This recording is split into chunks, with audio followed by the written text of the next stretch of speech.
क्या करें भैया, आजकल तो छुट्टी भी नहीं ले सकते हैं। छुट्टी भी लो, वापस आओ तो पता चलता है कि पूरी दुनिया में ही आग लगी हुई है। तो बहुत सारी चीजें हुई हैं, सबके बारे में धीरे धीरे बात की जाएगी, लेकिन आज जरा आइए बांग्लादेश और बांग्लादेश के हिंदुओं के बारे में बात करते हैं। हेलो और श्याम शर्मा शो के इस एपिसोड में आपका फिर से बहुत बहुत स्वागत है। मैं हूं सेक्युलरिज्म का सीईओ श्याम शर्मा। आज मुझे ज्वाइन करने के लिए और आज का ये एपिसोड देखने के लिए आपका बहुत बहुत धन्यवाद और आप सबको एक सेक्युलर प्रणाम।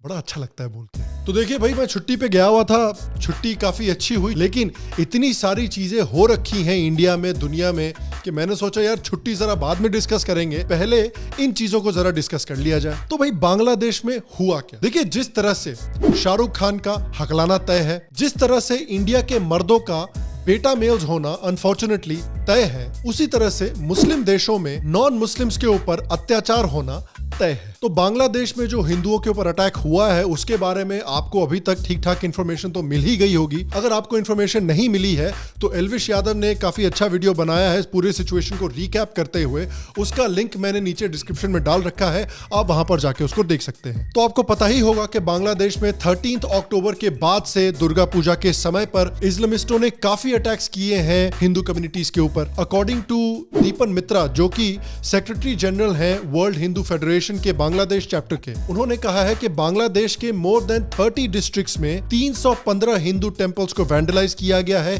हिंदुओं के ऊपर अटैक किया गया है, इन मंदिरों में मूर्तियों को तोड़ा गया है और वहां से जो पैसे और जेवरात हैं मंदिरों से, 17 लोग मिसिंग भी हैं। बेसिकली बांग्लादेश में इस तरह के राइट्स का मतलब हुआ कि जो लोग मिसिंग हैं वो लोग बेसिकली मर चुके हैं, और बलात्कार के भी कई इंसिडेंट रिपोर्ट किए गए हैं। कमाल की बात तो ये है ना भैया कि जो लोग 2-3 जनरेशन पहले मंडल, घोष और भट्टाचार्य हुआ करते थे, वो लोग अपने आप को आजकल मोहम्मद बिन कासिम की औलाद समझ बैठे हैं। और भी कमाल की बात तो ये है कि जो असली मोहम्मद बिन कासिम की औलादें हैं सऊदी अरेबिया में, वो लोग इन फर्जी मोहम्मद बिन कासिम की औलादों को जानवरों की तरह ट्रीट करते हैं सऊदी अरेबिया में। गजब बेइज्जती है। लेकिन इन लोगों की लाइफ इतनी झंड है कि ये लोग इन लोगों से लात भी खाते हैं और फिर इन्हीं के तलवे चाटते हैं।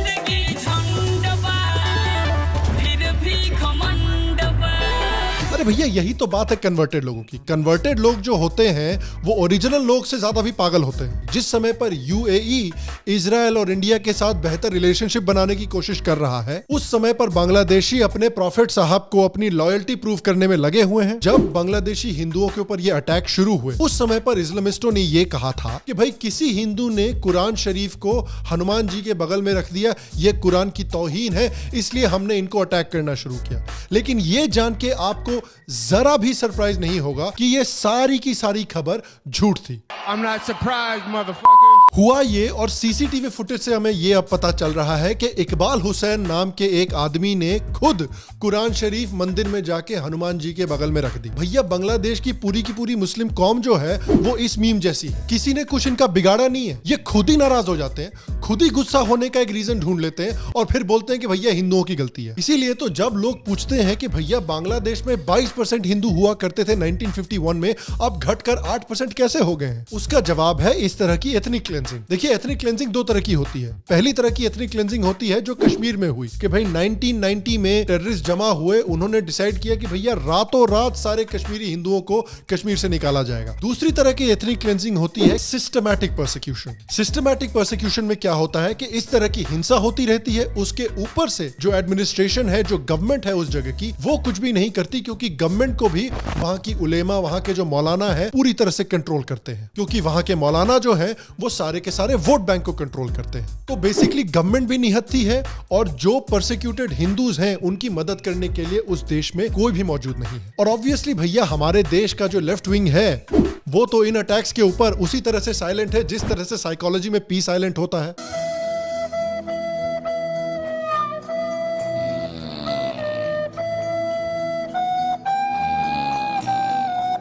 भक साले, एक नंबर के हरामी लोग हैं ये लोग। और जो हमारे सेक्युलर लिबरल्स इस हिंसा के बारे में बात कर भी रहे हैं, वो लोग बेसिकली इस हिंसा के लिए इंडिया और हिंदुओं के ऊपर दोष डाल रहे हैं। वो कह रहे हैं कि भैया आपने मुस्लिम्स के साथ इतना बुरा बर्ताव किया है इंडिया में, इसलिए हिंदुओं के साथ बांग्लादेश में ऐसा बर्ताव हो रहा है। बताइए, सेक्युलर औरतों के साथ बलात्कार हो तो उसके लिए हमें औरतों को दोषी नहीं ठहराना चाहिए, लेकिन अगर हिंदू औरतों के साथ बलात्कार हो तो भैया हिंदुओं की ही गलती है। ये है हमारा कल्चर। बेचारे पीड़ित लोगों के लिए आवाज उठाने वाले जो हमारे गरीब कम्युनिस्ट लोग हैं, वो लोग भी इस समय पर बिजी हैं। ये गरीब कम्युनिस्ट भी इस समय पर शिमला में एक फैंसी रिजॉर्ट में चिलैक्स कर रहे हैं। LGBTQ ग्रुप्स जो हैं, जिनको की पता है कि डिस्क्रिमिनेशन कैसा लगता है, वो भी इस समय पर हिंदुओं के लिए आवाज नहीं उठा रहे हैं, क्योंकि उनका सारा का सारा अटेंशन जो है वो डाबर के इस एड के ऊपर लगा हुआ है। हमारे क्रिकेटर्स को ही ले लीजिए, जो कि भैया इंडिया के सबसे प्रोमिनेंट स्पोर्ट्स पीपल हैं। वो चाहते तो इस पूरे के पूरे मुद्दे पर बड़े अच्छी तरीके से पूरी दुनिया की नजर डाल सकते थे, क्योंकि एक बहुत बड़ा इंडिया पाकिस्तान का मैच आने वाला था।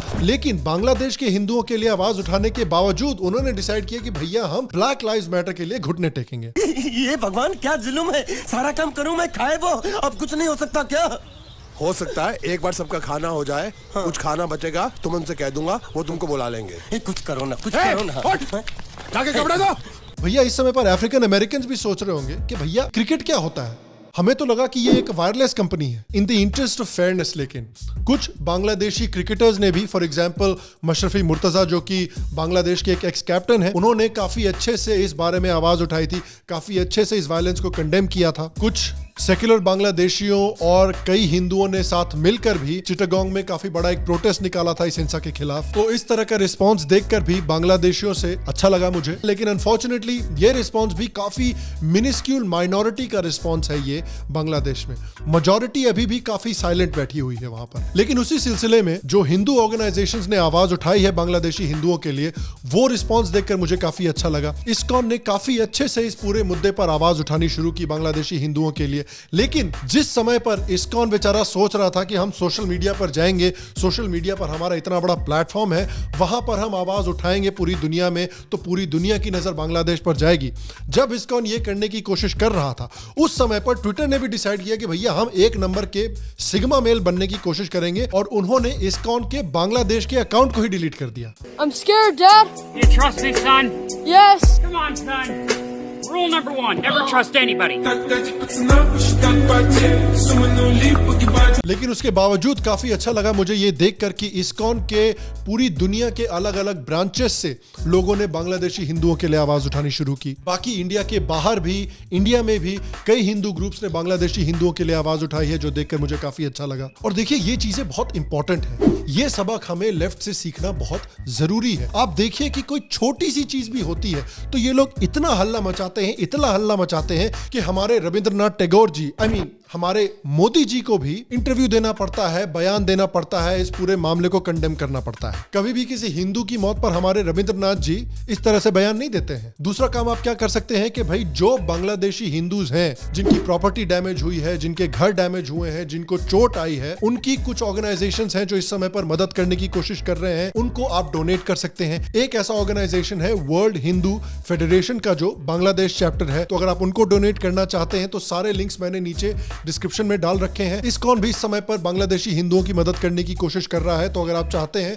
तो इस्कॉन को भी सपोर्ट कर सकते हैं। लेकिन अनफॉर्चुनेटली देखिए, इन चीजों से शॉर्ट टर्म में तो बांग्लादेशी हिंदुओं की मदद हो जाएगी, लेकिन जो ग्राउंड सिचुएशन है बांग्लादेश में बांग्लादेशी हिंदुओं की, वो सिचुएशन चेंज नहीं होगी unfortunately. At the end of the day क्या होगा इसके बाद कि भाई कुछ समय के बाद फिर से जो इस्लामिस्ट हैं बांग्लादेश के, वो हिंदू माइनॉरिटीज का कत्लेआम करते रहेंगे रह के, क्योंकि इनके मदरसों में इनकी जो धार्मिक किताब है इनको यही सिखाती है। तो भैया ये तो रुकने नहीं वाले। कुछ जो सेक्युलर बांग्लादेशी हैं वो प्रोटेस्ट करेंगे, वो आवाज उठाएंगे, लेकिन जो मेजॉरिटी मॉडरेट मुस्लिम्स हैं बांग्लादेश के, वो भी आप देखिए चुप बैठे हुए हैं इस समय पर। दो रीजन से वो चुप बैठे हुए हैं। पहला रीजन तो इनका कोई भी स्किन इन द गेम नहीं है, इनके किसी अपने को चोट नहीं आ रही है। और दूसरा रीजन जो काफी अनफॉर्चुनेट रीजन है, लेकिन असली रीजन है कि इन लोगों के लिए भी जिन हिंदुओं को मारा जा रहा है वो हिंदू कुफ्फार हैं। अकॉर्डिंग टू बिल वार्नर, जो कि पॉलिटिकल इस्लाम पर रिसर्च करते हैं, जिन्होंने कुरान, हदीथ और सीरा, जो कि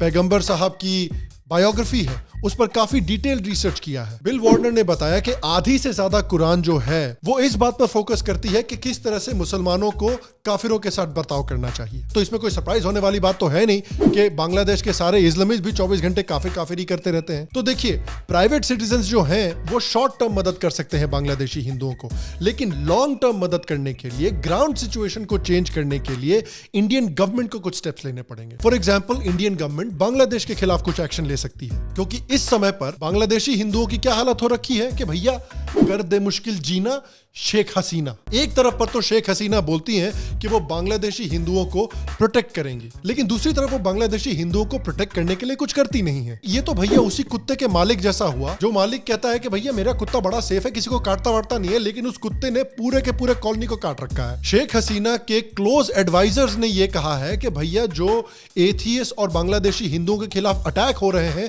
उसमें उनकी खुद की गलती है। So when you distort the Quran, which is a holy book, and comment on the life of the Prophet, some people are incensed. They lose their balance. That's how the bloggers, they brought it on themselves. Imam is one of Prime Minister Sheikh Hasina's closest political advisors. Yet he, and by extension the government, are suggesting that the bloggers share in the blame. Imam does little to counter that impression. Sheikh Hasina openly Hefazat Islam नाम के एक Islamic fundamentalist group से associate करती हैं और उनके demands को भी कई बार मान चुकी हैं। और आप खुद ही सोचिए इसमें सरप्राइज होने वाली क्या बात है। एक देश का प्राइम मिनिस्टर जो है वो उस कम्युनिटी को सपोर्ट करेगा जिसके पास 90% वोट्स हैं, या उस कम्युनिटी को सपोर्ट करेगा जिसके पास सिर्फ 8% वोट्स। और अनफॉर्चुनेटली इंडिया भी इस बात पर बहुत ज्यादा आवाज नहीं उठा रही है। देखने से तो ऐसा लगता है कि हमारे रविंद्रनाथ जी ने भी इंडियन क्रिकेट टीम की तरह ही घुटने टेक दिए हैं। देखने से तो लगता है कि उन्होंने अपनी 56 इंच की छाती को एक्सचेंज करके 56 इंच की दाढ़ी रख ली है बस, और चुप बैठे हुए हैं कि कहीं हसीना जी उनसे बुरा ना मान जाए। हो सकता है इनको लगता हो कि इंडिया और बांग्लादेश की जो रिलेशनशिप है वो बहुत स्ट्रेटेजिक रिलेशनशिप है और उस रिलेशनशिप को खराब करने के लिए वो कोई भी स्टेप नहीं लेना चाहते। और अगर आप इस रिलेशनशिप को खराब नहीं करना चाहते हैं तो आपको 2 बड़े स्टेप लेने पड़ेंगे। पहला तो आपको सीएए को एक्सपैंड करना पड़ेगा। मेरी मोटा भाई से और हमारे रविंद्रनाथ जी से दरख्वास्त है कि आपकी रिस्पॉन्सिबिलिटी बनती है और इंडिया की रिस्पॉन्सिबिलिटी बनती है, एक धार्मिक और सिविलाइजेशनल रिस्पॉन्सिबिलिटी बनती है बांग्लादेशी हिंदुओं की हिफाजत करने की। और इसलिए सीएए को एक्सपैंड करने की जरूरत है, क्योंकि जो अभी का सीएए है उसका कट ऑफ पॉइंट 2014 है, यानी कि 2014 के बाद जिन हिंदुओं को भी बांग्लादेश, पाकिस्तान, अफगानिस्तान में तंग किया जा रहा है, मारा जा रहा है, उसको ये सीएए प्रोटेक्ट नहीं कर सकता। इसलिए इस सीएए का कट ऑफ पॉइंट पूरी तरह से हटाने की जरूरत है और इंडिया को यह डिक्लेयर करने की जरूरत है सीएए के थ्रू कि भाई आज से हमेशा हमेशा के लिए जितने भी दुनिया के हिंदू, सिख, बुद्धिस्ट, जैन और नॉन एब्राहमिक ट्राइबल्स हैं, उनका ये हक बनता है कि अगर उनको कहीं पर भी प्रताड़ित किया जा रहा है, उनको कहीं पर भी तंग किया जा रहा है, तो वो इंडिया में आकर हिफाजत से एक सिटीजन बनकर रह सकते हैं। लेकिन यार प्रॉब्लम यह है कि गवर्नमेंट ने तो अभी तक 2019 वाला सीएए नोटिफाई नहीं किया है। गवर्नमेंट ने फिर से 6 जनवरी 2022 तक की एक एक्सटेंशन मांगी है। ये ऑलरेडी गवर्नमेंट का सीएए का 5वां एक्सटेंशन है। मतलब अभी तक आपने नोटिफाई नहीं किया है, उसके ऊपर से आप 5 एक्सटेंशन ले चुके हैं। लगता है हमारी गवर्नमेंट बुकर टी की बहुत बड़ी फैन है।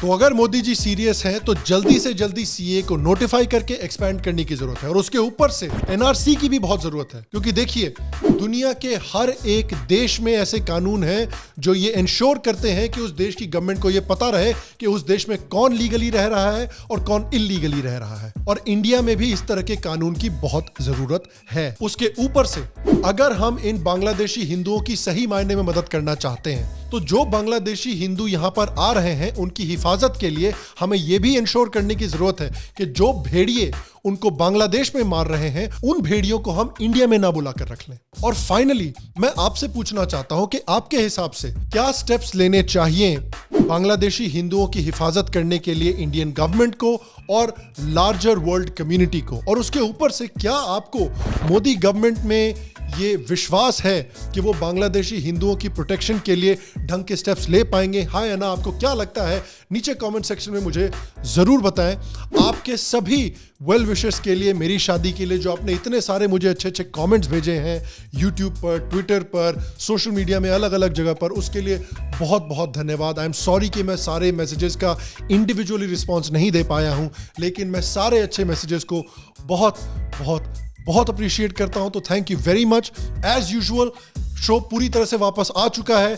पॉडकास्ट और रेगुलर एपिसोड्स अब आते रहेंगे, तो प्लीज अगर आपने अभी तक सब्सक्राइब नहीं किया है, अगर आप एक नए व्यूअर हैं, तो नीचे भैया सब्सक्राइब बटन पर जाइए, क्लिक कीजिए, सब्सक्राइब कीजिए। बेल आइकॉन को भैया दबाना बिल्कुल भी मत भूलिएगा, क्योंकि अभी इस समय पर एल्गोरिदम मुझे बड़ा परेशान कर रहा है।